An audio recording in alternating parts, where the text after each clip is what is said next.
ياسين والقرآن الحكيم إنك لمن المرسلين على صراط مستقيم تنزيل العزيز الرحيم لتنذر قوما ما أنذر آباؤهم فهم غافلون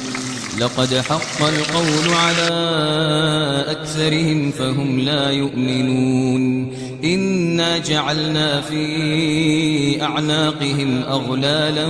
فهي إلى الأذقان فهم مقمحون وجعلنا من بين أيديهم سدا ومن خلفهم سدا فأغشيناهم فهم لا يبصرون وسواء عليهم أأنذرتهم أم لم تنذرهم لا يؤمنون إنما تنذر من اتبع الذكر وخشي الرحمن بالغيب فبشره بمغفرة وأجر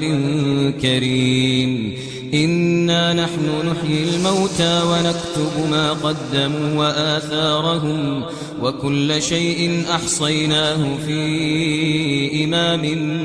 مبين واضرب لهم مثلا أصحاب القرية إذ جاءها المرسلون إذ أرسلنا إليهم اثنين فكذبوهما فعززنا بثالث فقالوا إنا إليكم مرسلون قالوا ما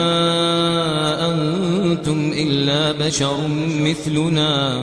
وما أنزل الرحمن من شيء إن أنتم إلا تكذبون قالوا ربنا يعلم إنا إليكم لمرسلون وما علينا إلا البلاغ المبين قالوا إنا تطيرنا بكم لئن لم تنتهوا لنرجمنكم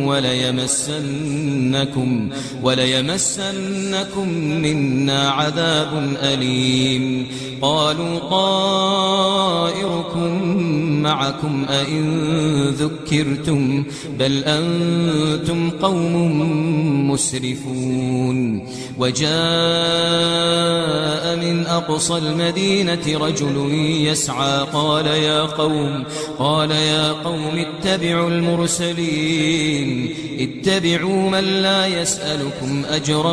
وهم مهتدون وما لي لا أعبد الذي فطرني وإليه ترجعون